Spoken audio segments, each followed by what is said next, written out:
tonight's participants, Diana Kapp and Emily Pilloton. Diana is a business journalist and author and a thought leader who's written about education and entrepreneurialism for major media outlets including Forbes, the Wall Street Journal, and National Public Radio. For her recent book, Girls Who Run the World, 31 CEOs Who Mean Business, she interviewed women who started ventures like Rent the Runway, Stitch Fix, Pop Sugar, Glossier, Minted, and SoulCycle, to name a few. And a blurb on her website describes the book as, quote, a thick stack of in-the-trenches stories of badass entrepreneurs. Emily Pilloton is the founder and executive director of Girls Garage, a Berkeley-based nonprofit that's the first design and building workshop for girls in the United States. She's also the author of several books. Her latest, Girls Garage, How to Use Any Tool, Tackle Any Project, and Build the World You Want to See, was just published. And she's a leader of girls and young women who are studying and working in STEM professions. And she also holds a BS in architecture from University of California, Berkeley. So thank you both for joining us this evening. So thanks for having us. Great, good to see you. Oh, product shot, very good, Diana, excellent. So just kind of defining our terms, basically. I associate scrappiness with traits like resilience and creativity and persistence, but really need. I think for some people, being scrappy or doing more with less is it's their usual mode. And so I wanted to hear from each of you.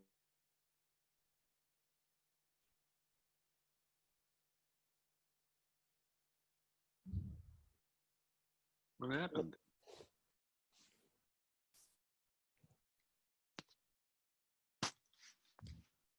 Diana, should we assume that his question was to define scrappiness? Yes, yes. Okay. Okay, we're back. I'm sorry. Okay, we're back.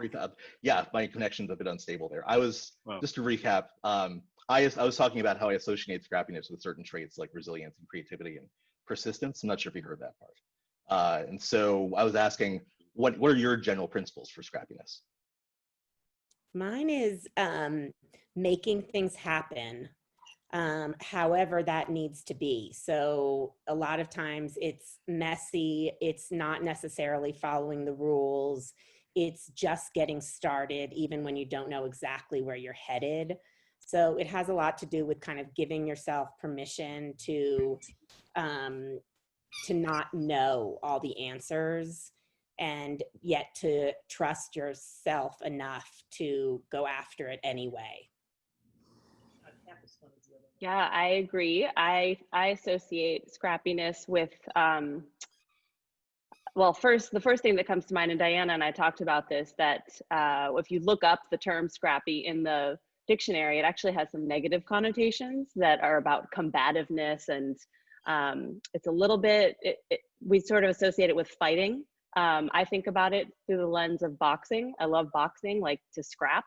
But I also think about it as a builder and a maker, as the ability to deliver in the face of scarcity, that you're able to produce something because it's necessary. And I think it also comes with a sort of like the antithesis of how we embrace failure. To me, scrappiness is about what you do when you can't fail, and how you use your resources in new ways, how you maximize resources that look very scarce, and that you're able to deliver on the thing that you've promised or that you've set out to do, whether that's a business or a building that you can deliver. And I think it's important to kind of just take as a given that we understand that there's certain amounts of privilege that allow you to even talk about this idea of scrappiness, versus just being, pressed into a situation where you have no choice but to use very few resources and make things happen anyway. And we completely recognize that's sort of, this is a whole spectrum of what it means and how it looks. Mm-hmm.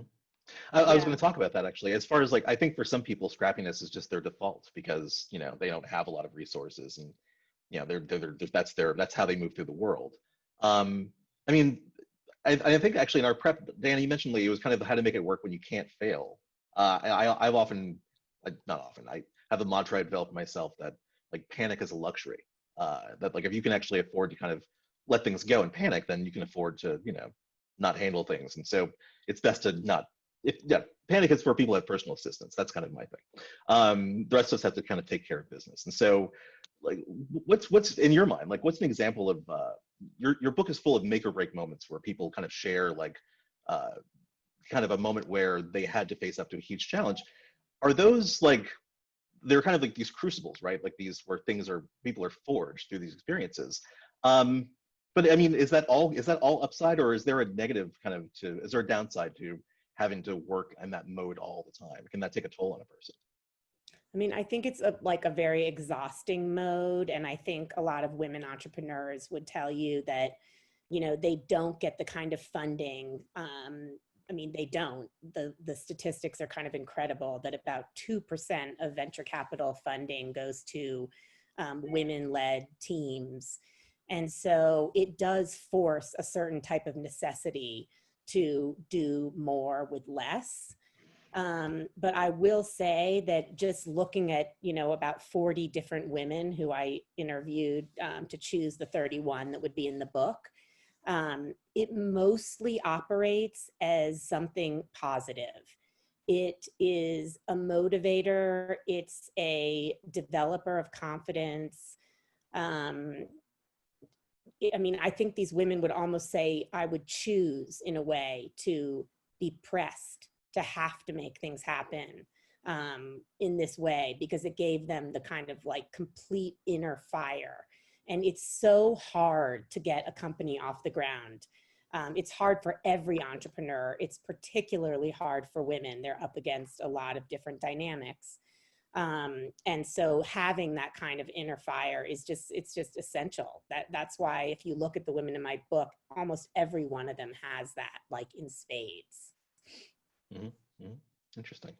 And just kind of a bit of a shift. I mean, I do kind of wonder in this environment we're all in, we're all, we're in our homes, we're separating ourselves from each other. And yet I find that what I've seen is that like that resilience, that scrappiness, people are kind of, people who are shut in their homes who are separating, they're still kind of finding ways to kind of be scrappy. And I mean, that's not the same thing as a struggle for like, trying to get funding for your business, but the stories we tell ourselves, I guess. And so like the things like learned helplessness, I wonder. Meal kits, they were so popular before the lockdown. And now my Twitter timeline is full of people who are baking beautiful loaves of sourdough with their homemade starter. And they're doing amazing things in the kitchen that they told themselves or thought they couldn't do before. And I kind of do wonder whether helplessness is something that is kind of sold to us or marketed to us. Like how do these messages get in? I don't think the default for most of us is, I can't do that. So how do those negative messages where like the stories of like, you're not up to this, you can't do this. In your sense, how does that programming, like, how does it start? And how can you actually stop that cycle as an individual? I mean, it's so pervasive for females to lack the confidence at a young age to believe that you can grow up and do the things in the world that you want. So even in middle school, something like half or a quarter of middle school girls will tell you that they will never achieve their dream career. And that number doubles by the time girls hit high school. So it's diminishing as they get further out into the world and get more and more messages coming from culture. So it's not just about role models. There's so many kind of insidious messages that are coming to girls. Emily, what do you think about that? Because you spend a lot of time with middle school girls. Yeah, I think that those statistics are probably accurate. And also, I know a lot of girls who are ready to set the world on fire. And so I ask myself, like, what happens between that set the world on fire mentality and then this lack of confidence that you're describing? And I think some of it is messaging. I think some of it is the messages that girls see and sort of the microaggressions that they experience every day or what they're told they should do. I think some of it is also exhaustion, that it takes energy as a girl to maintain the belief that you can do anything. And so I think sometimes I see this a lot with my high school girls. There's a lot of social calculus that happens as a girl. Like, well, if I say this, then this is going to happen. And if I walk this way, then I'm going to be treated this way. And whatever amount of energy let's call that 10% of all of your energy, that's energy you could be spending doing the things you actually want to do. So to me, I think it is about role models. It is about messaging.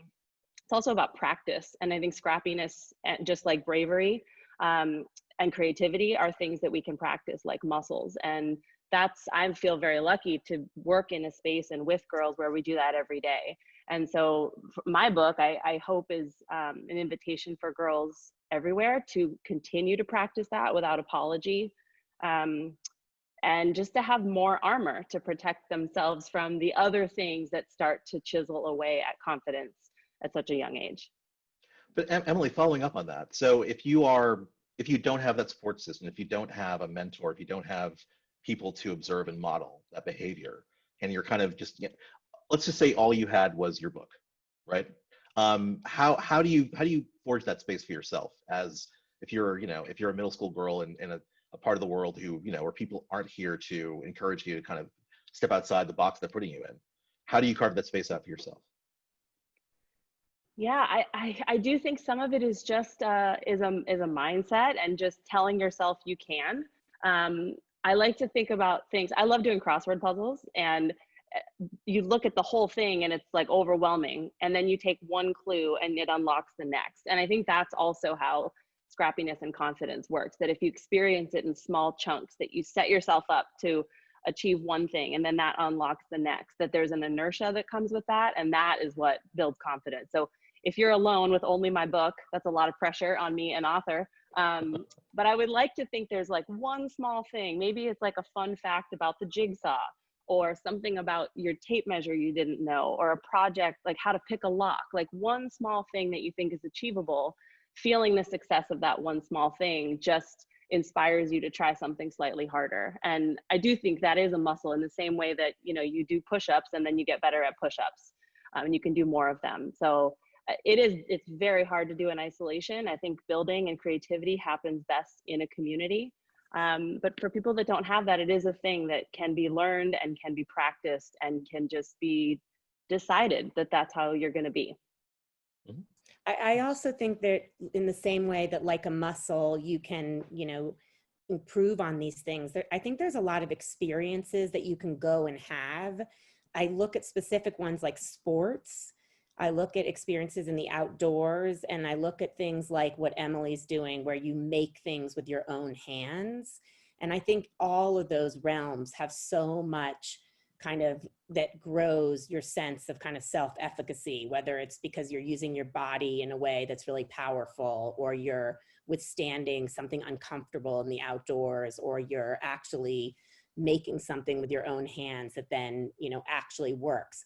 Those little confidence bits that you get with each of those, they build you up. They definitely have a huge impact. And there's like incredible data about, what percent of female CEOs in the Fortune 500, were serious athletes as young women.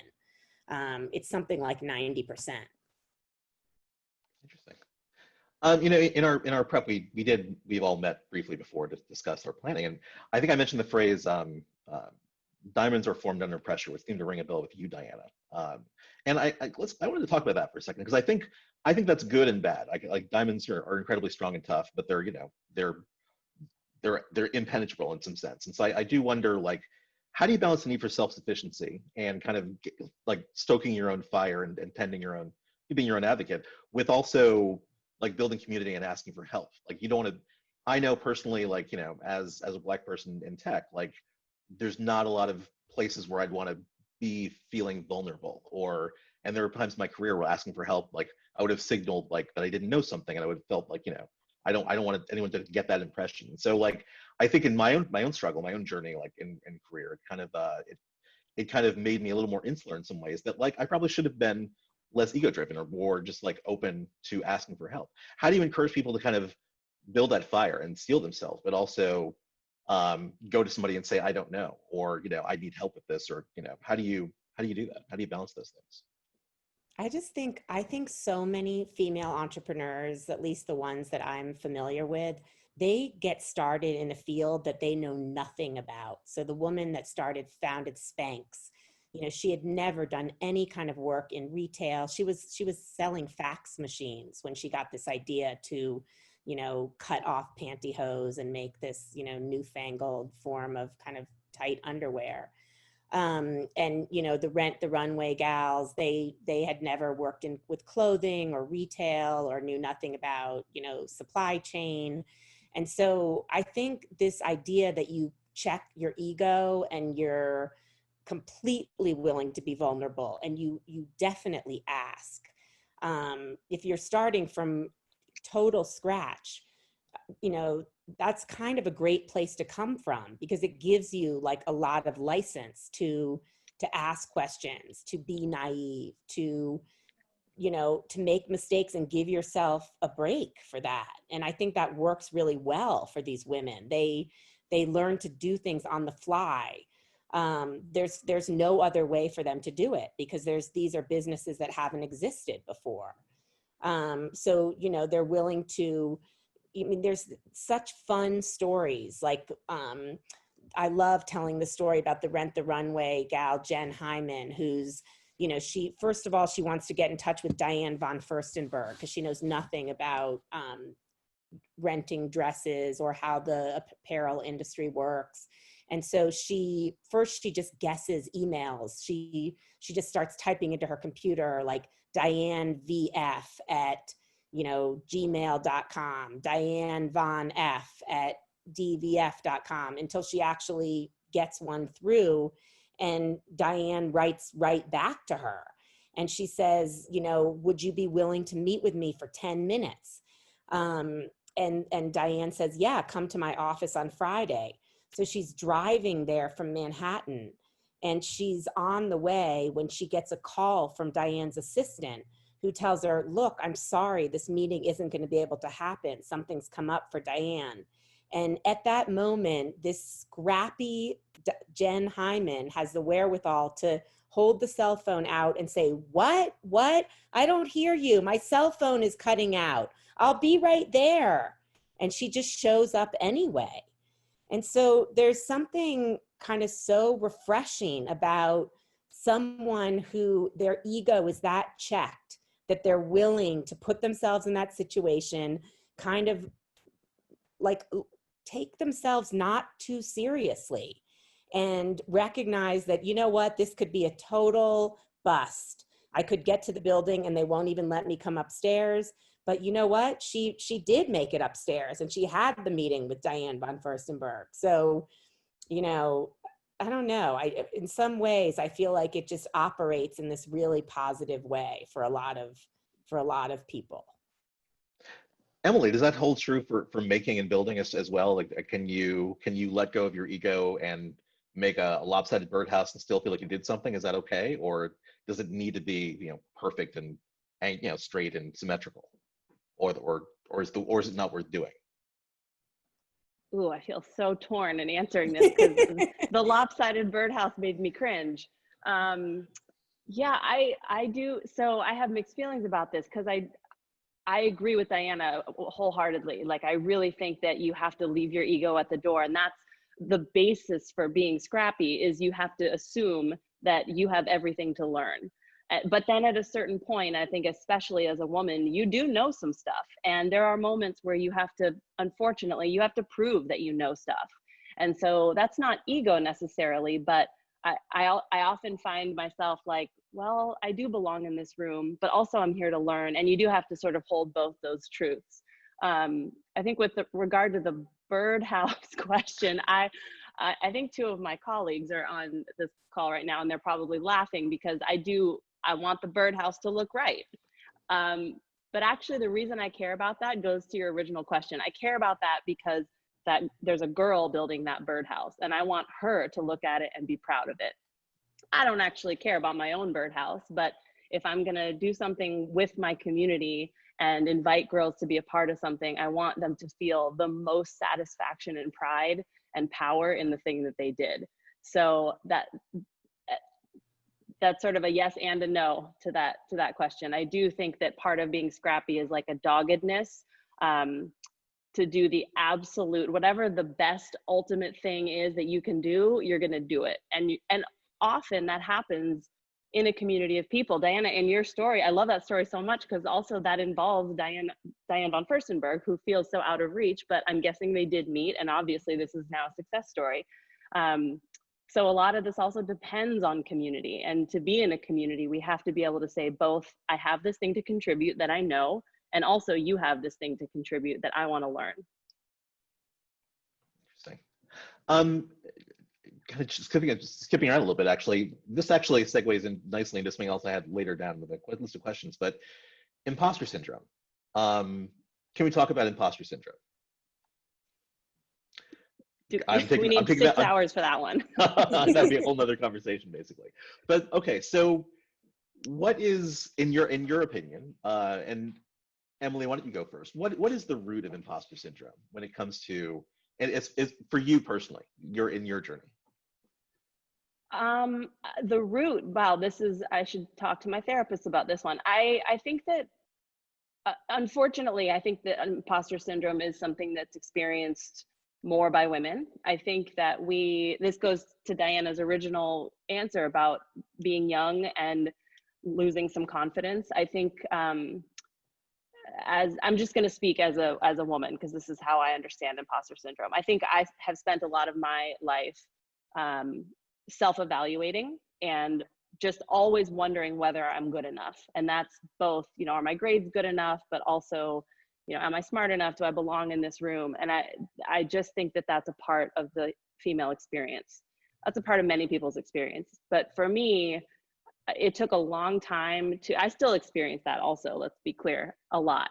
But I think it's like anything else. Like once you give it a name and once you know when it's happening, when I walk into a room and I say, oh my God, I'm definitely experiencing imposter syndrome, it sort of dissipates its power. And I think just being able to call it out gives me a little bit of space to acknowledge what's happening and then to reassure myself that I actually do belong in the room. And I'm sure many of you have seen the Netflix special with Michelle Obama on her Becoming book and tour. And my favorite part of that well, it was in the book also, but she's being asked, how did you sit at these tables with world leaders who are mostly older white men and feel like you belonged at the table? And she said, well, you quickly realize that they're not that smart. And, whether or not that's true, I think the point is that she walked in with a certainty that she belonged. And that's how most of those men walk in as well. So this goes back to scrappiness, that it is a mindset and that there are always things that you can learn, but that doesn't make you any less qualified to be in the room. Interesting. Mm-hmm. And actually shifting to Diana for a second, and I'll go back to you, Emily, with this same question. What can we learn from people who are immune to imposter syndrome? Like what can they teach us? Because I feel like those people, and it's usually I want to say those guys, there's something that like I would like, they know something I don't know. And I don't know quite what that is. Like why are they immune to imposter syndrome, and why are the rest of us kind of, why aren't we inoculated? I mean, I think about that question a lot when I look at like a pitch competition and the way that, male entrepreneurs seem to have this much easier time kind of painting, the ultimate scenario and, kind of painting the dream and, overstating things. And it is something that is hurting women right now so deeply, to kind of feel like in order to apply for a particular job, you need to have had you need to fit every qualification that's, on a long list. And, this is well documented kind of stuff. I guess, I was always asking these women that had sort of a higher levels of confidence and seemed to be able to take criticism and just keep going forward. How did you become this way? And a lot of it does have to do with having parents that really normalize imperfection. And that, Sarah Blakely tells this story about how her dad always asked every night at dinner, not you know, what happened at school today, but like, what was your biggest screw up today? And then, you know, high-fiving her, whatever her answer would be. And sort of this whole notion that, I mean, girls spend so much time like trying to be good at school.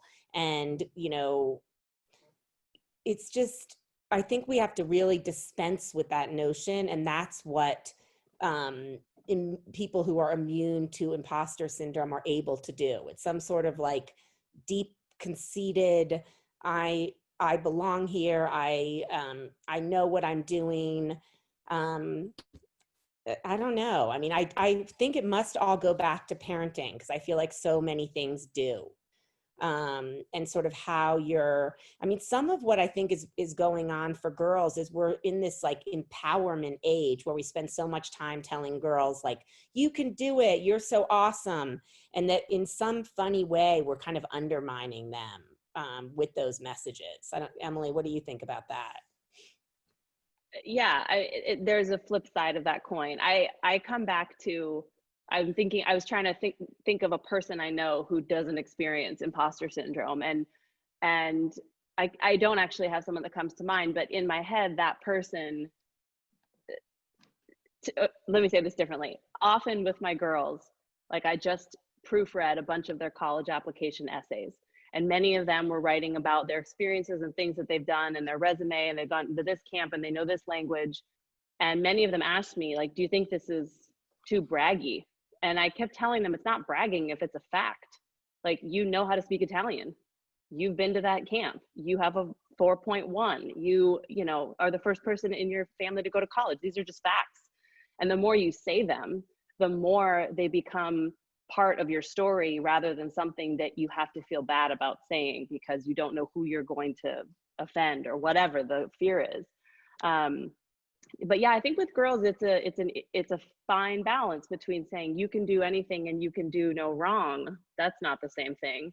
I think that making sure girls know that it's up to them and they get to set their boundaries and their course and their limits. So for me, it's like a little bit less about empowerment and more just about power. Like, how can we give girls more experiences where they feel their own power? Because empowerment as a verb is about giving power back or giving power to someone, but they already had it in the first place. So how do we create the experiences where they just feel that more often and are able to say these facts about themselves that are not bragging? Maybe that's what imposter syndrome is just the inability to state your own facts that make you awesome. A friend of mine, she described it to me as it's just another one of the stories we tell ourselves. Mm-hmm. That everything is just perception and how you look at it and how you present. Yeah, I think, is Walter frozen again? There we go. You're back, or I'm back. One of the two. Yeah, I was saying. Do you know anyone who you truly believe doesn't have imposter syndrome? I mean, I feel like a lot of that kind of like, you know, boasting or the ability to kind of paint the dream because you're, you know, a male with a huge ego it probably comes from a deeply insecure place in any case. Like, I don't know anyone. You read about all these leaders, male and female, and they all seem to wonder if they belong in the seat that they're sitting in. I've met a few people, all male, they all work in tech. They all have risen to like high levels of success. And I would say, like, after I can't evince a single like fiber of doubt in their being. It's almost disturbing. It's not reassuring. It's just like, no one should be that confident. But that's just my own personal take. As far as I think a bit of you know, self-doubt is healthy in small, you know, moderate amounts. But yeah, I think there are some people who maybe they just project that impenetrability, that air of, you know, nothing can get to me. But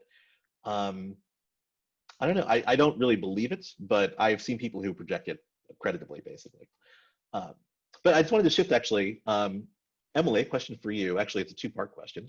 The shirt you're wearing, is that available someplace online? Where is it from?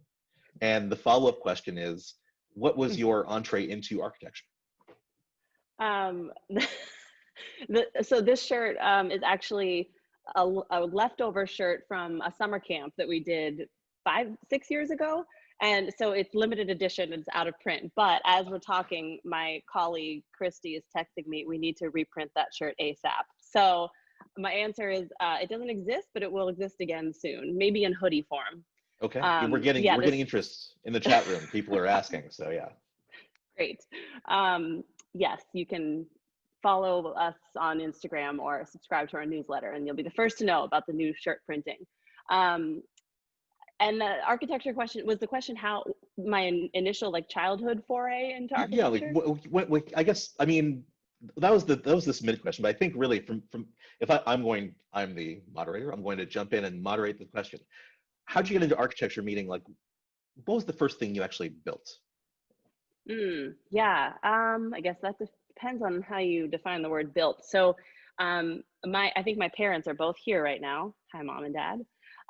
So I guess I would say like I'm the oldest daughter. I have 2 younger sisters, and I grew up making stuff, whether that was like dumplings with my grandmother, or I had this one toy set called Quadro, which is like it's a German set that's tubes and plastic elbow joints, and it's pretty large. Like you can build whole worlds with it. And I had this set, and I used to make forts with my sisters, and that's the first thing I remember building where I actually created a physical space, like a space I could inhabit. And there's something about building at that scale where you can build something and actually inhabit it and invite others in that felt to me different than making a collage or something smaller in scale. So I also spent a lot of my childhood going to open houses with my father, and then drawing floor plans or like rearranging the furniture in various rooms in our houses. So I think I've always had an interest in the making of space. But my official foray into architecture, you could say, is that when I was in high school, after my junior year of high school, I participated in a service trip to Belize with a bunch of teenagers from all over the country. And we were there almost the whole summer, and we spent 5 or 6 weeks building an entire town park with local volunteers. We leveled this field with machetes. We poured like 3,000 pounds of concrete. We built furniture and a gazebo, and I learned how to do wood framing for walls and a roof. And that was the moment, that was the experience that like fundamentally changed not just the way I thought about the built environment, but the role I could play in it, and how even as a young woman who was petite and multiracial, that like I could play a part in the making of the world.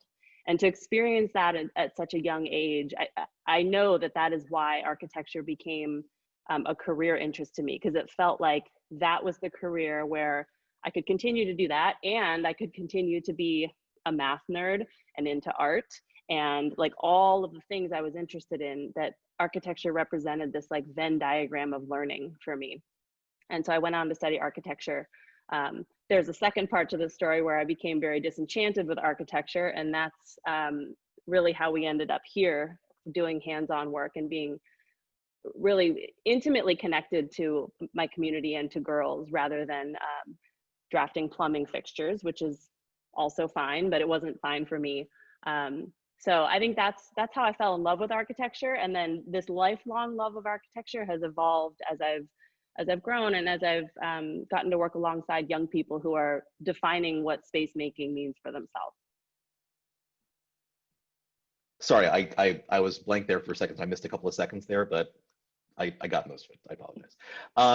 And switching back to Diana, and I think it's a line from your book, possibly, you can't be what you can't see. And I kind of wanted to talk about that, the exposure effect, and how you got into your path as a, with the group in Stanford. Can you discuss that a little bit?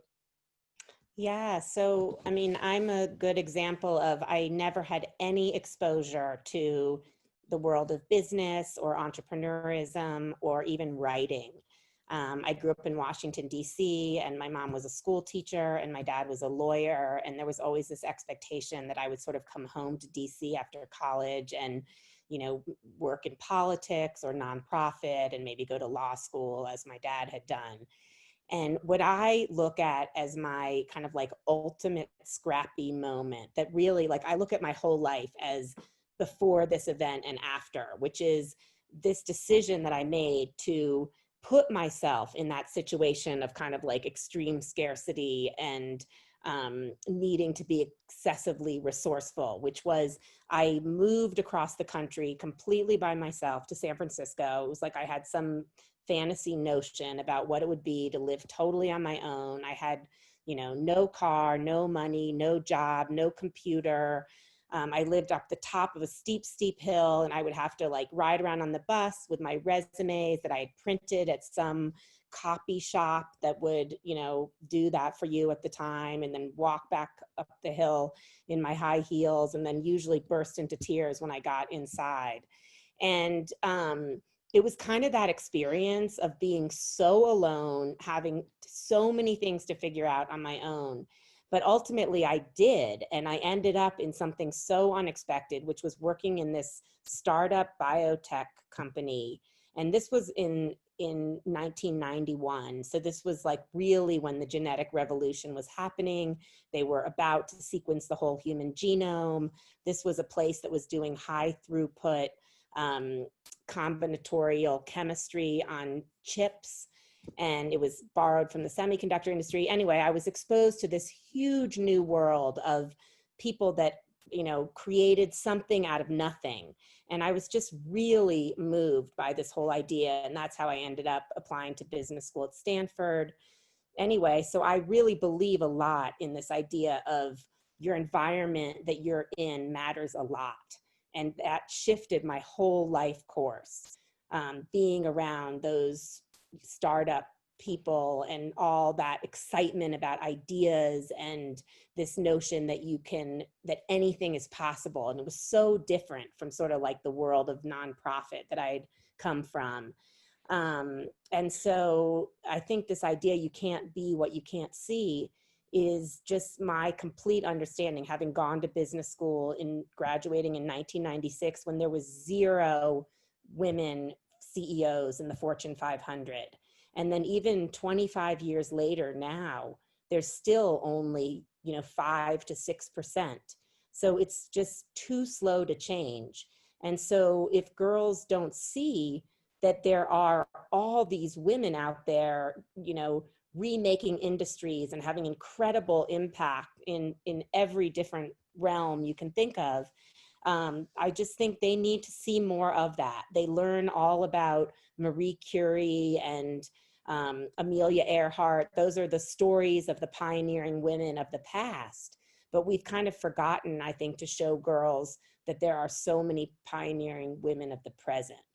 And I just think it's so important. I look at someone like Emily and, what those girls in the shop must think of this woman that knows how to do all this building and has gone to architecture school. And it changes their image of like, what does someone who's a builder and an architect look like? She's multiracial, she's female, she's petite. I could do that. You have to see it. Yeah, I think you're right. I think it's key. We're going to shift to the audience questions in a bit, but I think my last question for both of you, and I'll shift to Emily, how does scrappiness, resilience, how does that enhance an individual's sense of agency? And the reason I ask is because there's a section in your book, 21 essential skills, everything from how to find studs in the wall to how to change the flat tire on a car. And I just want to wonder, like, how I don't want to project, but I was out a few nights ago and I saw a woman who was next to she was like a really young person, like I would say like probably like not even 20 years old, like a really young driver, and she was next to a service person who was changing a flat tire on her car, and I thought to myself, like, I hope she like learned how to do that, because like I remember like being alone like in the dark in like Midwestern Ohio at like 4 in the morning and like having to figure out how to change the tire because I didn't know who to call, and anyway, my point is, how does that give you a sense of like agency, like knowing that 21 essential skill set when you can go everything from like moving into a new house and knowing where to hang a light fixture to how how to change a flat tire. How does that manifest itself as far as building that sense of scrappiness and resilience, like in life? Yeah, that's a great question. The skills that are in that's so the skills that are in the book are a lot of like home repair and like what happens when your toilet won't stop running. How do you fix it? And how to pick a lock and how to jumpstart your car and things that I think we as women, if we don't know how to do them, we really want to know how to do them. Like I've talked to so many grown women and young women who are like, oh yeah, I wish I knew how to blank. And I think there's something there's a mental barrier there, that something in the I wish I knew how to. And I'm like, well, why don't you? It's so simple. It's literally so simple. The minute you figure out how simple it is, you're like, oh, I could have done this when I was 5. So I think that's part of the problem, is just like demystifying the difficulty. Like these are very simple mechanisms. And so part of the power in understanding how things work is that you can fix them, obviously.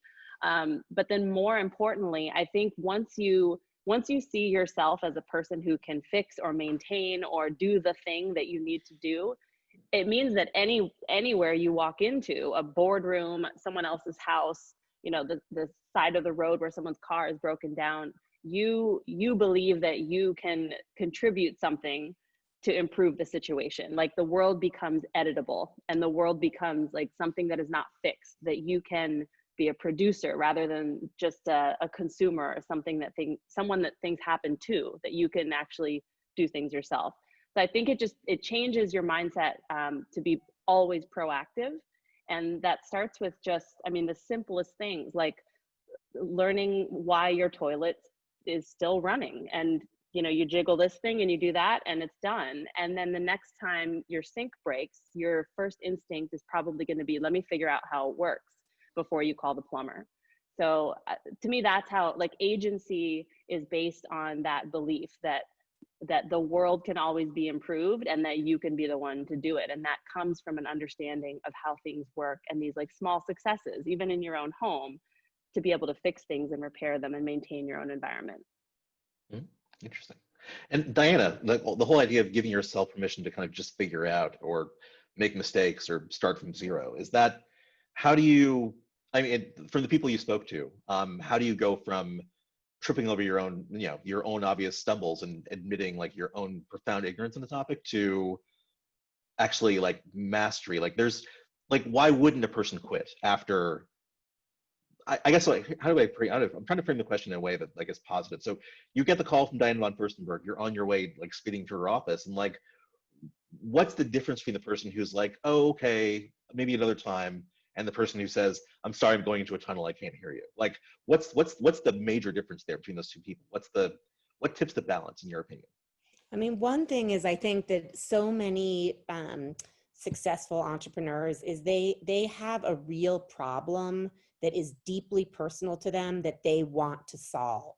So it's something that is, you know, whether it's Christina Stembel, who founded Farm Girl Flowers, and she grew up on a farm in Iowa, and she watched what was happening to kind of the state of American farmers, and why are all flowers being purchased from abroad. And so it, you know, I think you have to really have a deep like mission to go out and solve this kind of problem. And because it is that hard and you're going to come up against that much adversity.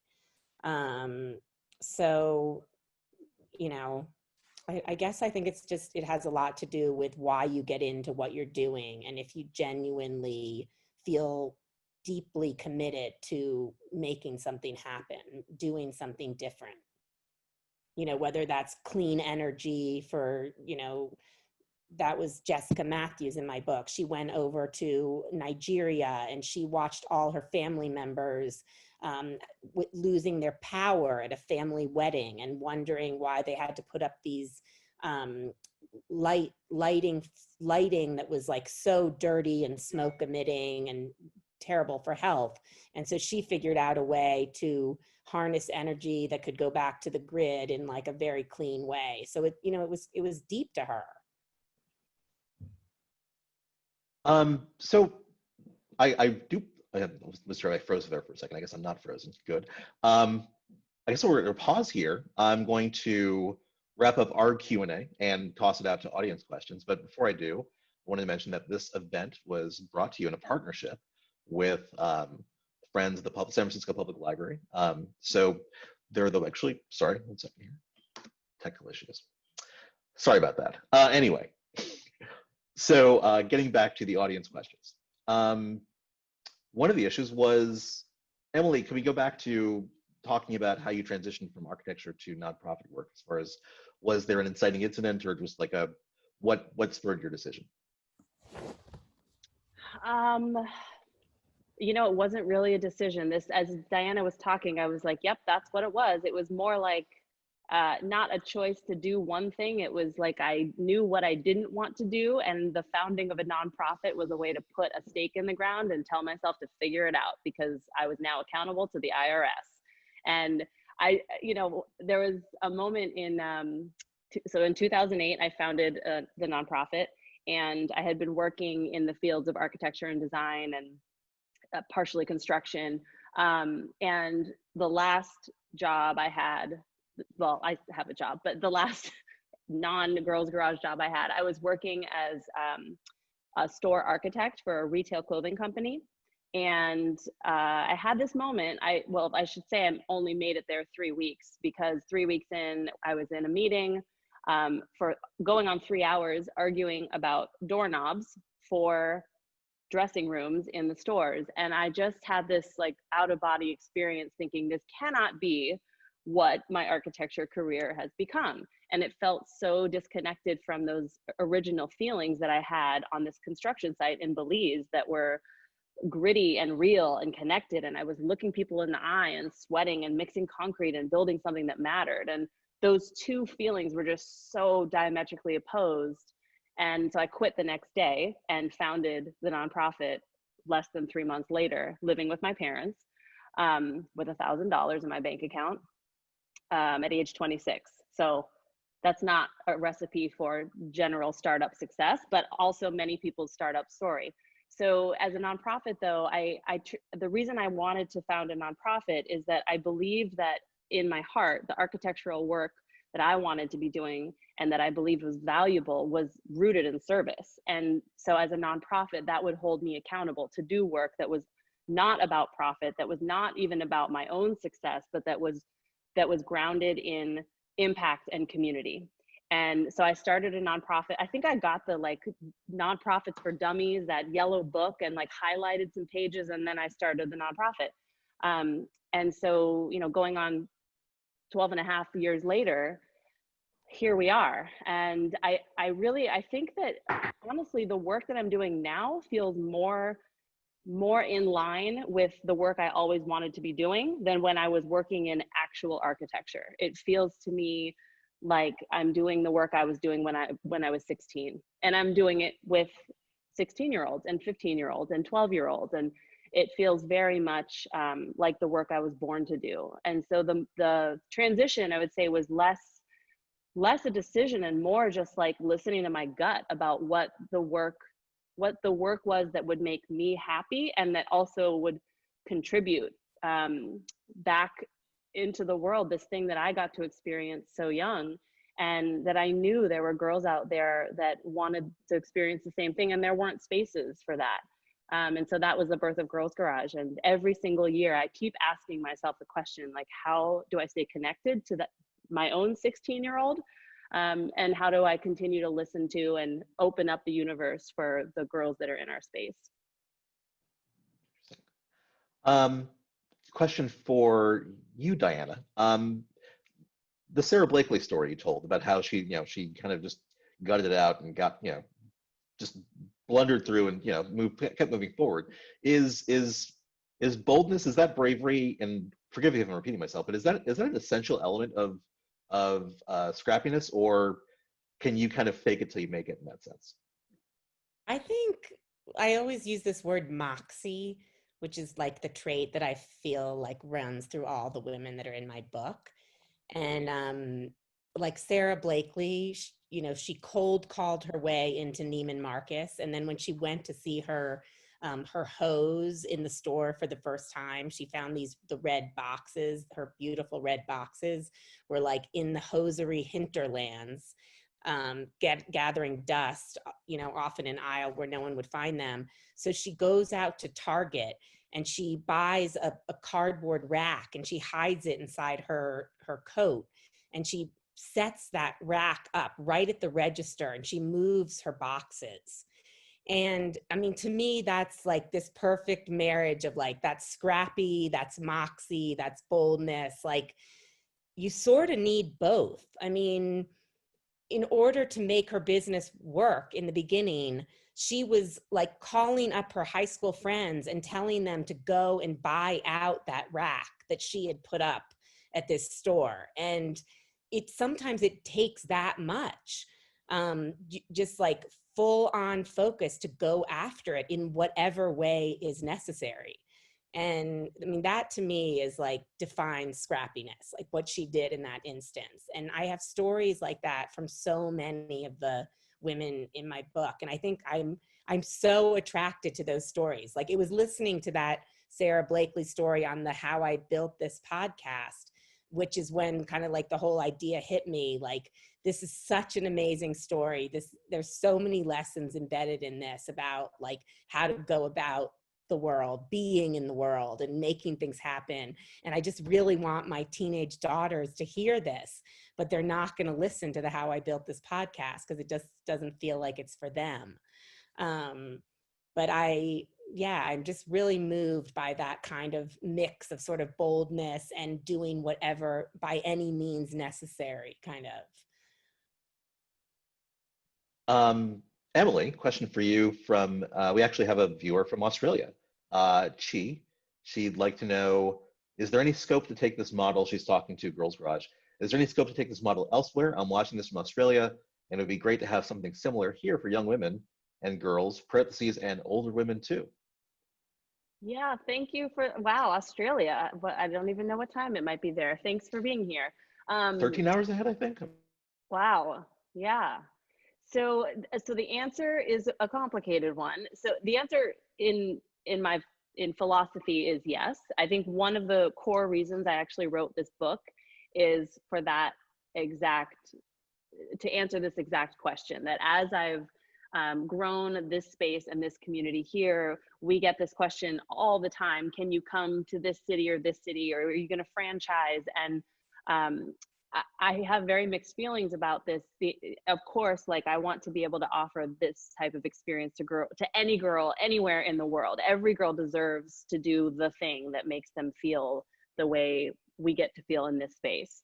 I'm also an architect at heart, and I believe that there's power in context, and there's power in the intimacy and placeness of a space. And so the space I'm sitting in right now has grown from the girls who have built it with me. We respond to things in our community down the street. It does feel very localized. And so I think there's a model where actually I'm not the person to do it, but maybe you are the person to do it. And you can have my whole hard drive, and I will, talk to you about how to do that. I think that there's so much power in saying, I'm from this place, I want to open a space for girls. It shouldn't be called Girls Garage. It should be called what you want it to be called. I see Stina chatting. Hi, Stina. Stina lives in Vancouver, and she's a friend and a donor of ours. And I know she's part of a space in Vancouver that's really awesome, that is not only just youth and female serving, but there are increasingly more maker spaces and more building workshops that are focused on a specific micro community, or are more inviting to girls, or to young students of color, or I think we're seeing more of that, which is really exciting. So I view my book as one way to think about scale. I love doing events like this, and we're starting to do more video content to be more engaged with larger audiences. And I'm really excited to connect with people who want to start something similar that feels in response to the context that they're in. Nice. I am told it is nearly 12 noon in Australia. So, another question for Emily. Are you open to volunteers? She's asking on behalf of a landscape architect who'd like to start building. Hi, Kim. So yes, and I would say the best way to get in touch with us is to email us at info@girlsgarage.org. We generally work with a small number of volunteers who have specific building skills. And then there are other things like when we have our gala every year, or we do a big build day when we just invite a handful of people to be extra hands and eyes. So yeah, please email us. And we have some projects coming up. Of course, our summer looks very different right now. Most things are happening virtually. But yeah, I'd love to chat with you about that via email. Oh, quick question. This is actually for me. Have you been back to your park, the park you built in Belize? No, and I have not. Someday, maybe. Although it's one of those things that, you know how certain things you just want them to live in your memory as these like perfect. Yeah, perhaps. Yeah. Diana, what are you working on next? Are you working on a follow-up to your last book, or? I am. I'm just waiting to hear on a proposal for a follow-up. So we'll see where that goes. Interesting. Let me ask you a question, because did you think you could write a book when you set out to write a book? Were you like, I can do this? Or were you kind of nervous about actually like writing a book? Because I think for a lot of people who write, me included, like writing a book is actually one of those things. It's kind of like the last frontier. And so I kind of wonder were there any stories you had to kind of disabuse yourself of before you could sit down and write a book? Not so much. Like I find because I mostly do long form magazine writing, and I find that so painful and difficult. And, you know, this seemed kind of easy relative to that. I don't know. I mean, they're like great stories. They're good characters. Like I was doing profiles. It was actually mostly fun. And it's interesting because I've had other book projects over the years that I've like waded deep into and written proposals for. And this one, it just like, I knew from the moment the proposal just wrote itself, and it was really fast. It sold really fast. I wrote it really fast. Like, so sometimes you just sort of have this gut that it's something that you can do. Nice. And just for everyone who's watching, just a reminder, both of our guest books are available as an ebook through San Francisco Public Library. Diana's book, Girls Who Run the World, 31 CEOs Who Mean Business, and Emily's book, Girls Garage, How to Use Any Tool, Tackle Any Project, and Build the World You Want to See, both available as ebooks from SFPL. Trying to see if we have any more questions from the group here.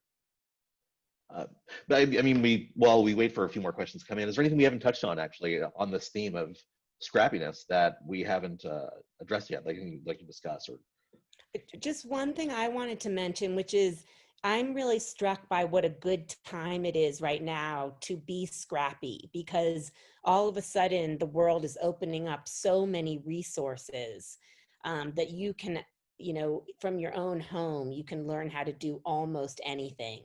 You can reach out to so many experts who are all, you know, stuck inside their homes and answering email at a much higher rate than normal. And I don't know, I feel like right now the world is opening up a lot of access to be able to learn new things and be very self-sufficient. And I think that's kind of an exciting aspect to what's been going on.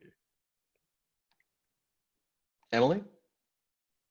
Yeah, I agree. Diana and I had a conversation about this, and we started to talk about what is scrappiness versus just experimentation. And I do think though that, like, I'm making kombucha for the first time. It's not going well. It doesn't matter. It's very low stakes. I'll probably throw the thing out. And so that to me doesn't feel like scrappiness. That feels like, well, I'm just going to try something. I think actually the best examples of scrappiness that we're seeing now are really inspiring, because they are either individuals or enterprises or facilities that have said, okay, well, we manufacture jeans and now we manufacture masks or whatever. I think like looking at examples of people that have flipped their own resources to contribute something that is really helping this moment is so inspiring to me. And that to me is also an element of scrappiness, that the result is often incredibly inspiring. There's Diana and I talked about like so many examples of this. There's a company here in Emeryville that takes ugly fruit and makes juice, and then now is also making hand sanitizer. There's tons of distilleries that are doing that. There are restaurants that are now selling groceries. There's a fabrication shop down the street run by friends of mine, Carl Bass and Chris Taggart. It's like a state-of-the-art fabrication and prototyping shop, and they cranked out 30,000 face shields because they could. So I love seeing that too. It's like this spirit that we have some resource and there's this great need, and we're going to pivot everything to help contribute to that. A question that's come in.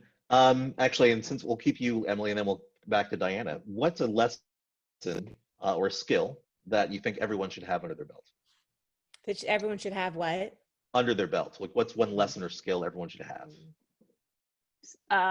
Specifically, I don't know how the person will answer this, but specific to the world of like building and fixing things, or just you know, it's a general generally? question, but I just generally speaking, to narrow it down as far as like something a person could like, you know, physically do, make, create, like something a person could do with their hands, I suppose.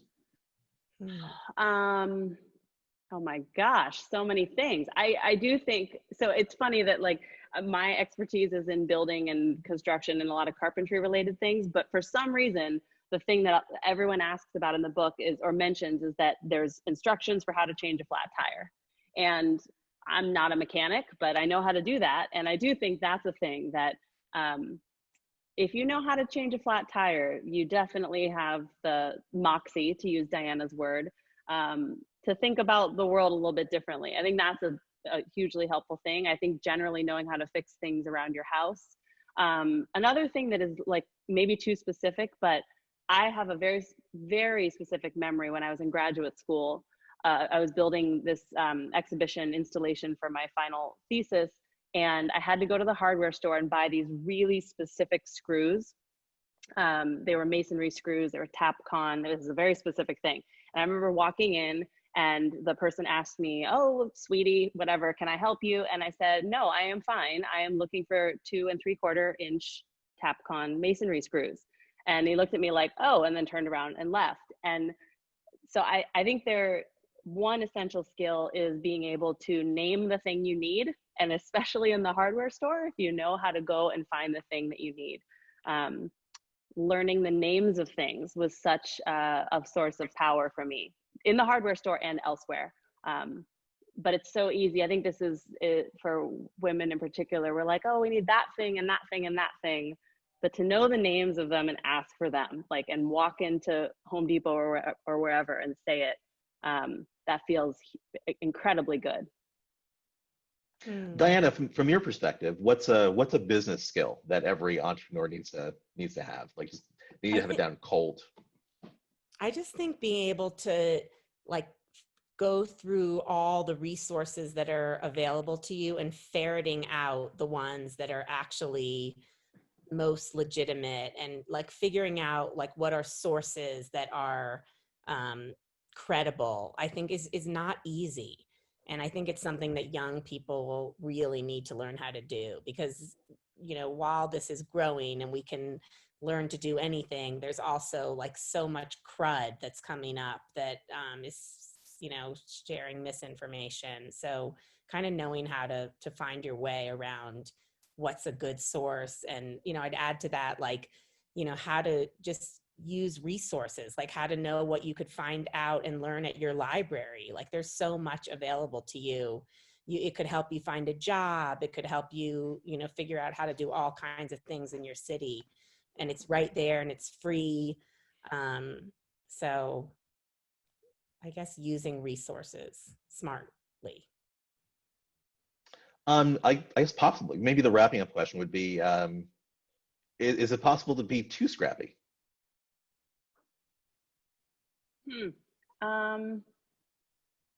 I guess that, what do you mean by too scrappy? I think, so one, Diana and I talked about this also, that like scrappiness for me lives in this medium that's like grittier than innovation, but it's more privilege than survival. And so I don't know what too scrappy means. I guess there's a person who's so scrappy that they lose touch with their ability to connect to other humans because they're just too focused on, you know, head down this thing, and they forget the context or the why. But maybe maybe then that becomes something else that isn't scrappiness at all. It's like kind of a self-isolation thing. Actually, and I guess the last question for you, and I'll ask Diana this question as well, but I guess the last question would be, what's the first, if you're starting from zero and you want to get some Scrappy, what's the very first step?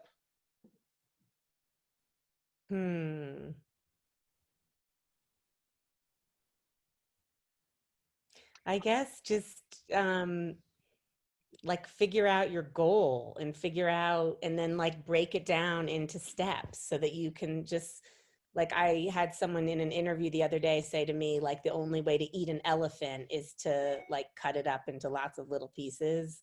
And I think that makes things so much more approachable, and it almost doesn't feel like scrappiness because there's so many things that are just like ultimately doable if you just break them down into steps. My answer is very specific. Go buy a drill and an impact driver and use it. I mean, this sounds overly simple, but or it could be a circular saw. I think that, I know I'm biased, but I think that using tools makes us feel powerful and capable. And it makes us feel like we're building something that changes the world in some small way. And those are all things I think right now that we all really want to feel. So I would say go buy some tools. Great. And on that note, a great note to end on. I really enjoyed this conversation. So thanks to both of you for joining us. This is a good time. It's a good talk. I would say go buy Emily's book because you can find out a lot of. I was reading this morning about how to flip back on when the circuit breaker go out in your house, and I was just like reminding myself, brushing up on that essential skill. It's really awesome, the different things you can learn how to do in her book. Thank you. Both Anna. books. Thanks again. Yeah. Diana Kapp, author of Girls Who Run the World, 31 CEOs Who Mean Business. Emily Pilloton, the author of Girls Garage, How to Use Any Tool, Tackle Any Project, and Build the World You Want to See. Thank you again, both of you, for joining us. This is a great conversation. Really enjoyed it. Thanks, Walter, for moderating so well. Thank you so much, Walter. Oh, pleasure. Thank you. And I also just wanted to say again, this event was brought to you in partnership with Friends of the San Francisco Public Library. And we'll be doing more of these events virtually until we can meet again in person. So thanks again to everyone for joining us. Have a fantastic evening. Thank you. Take care.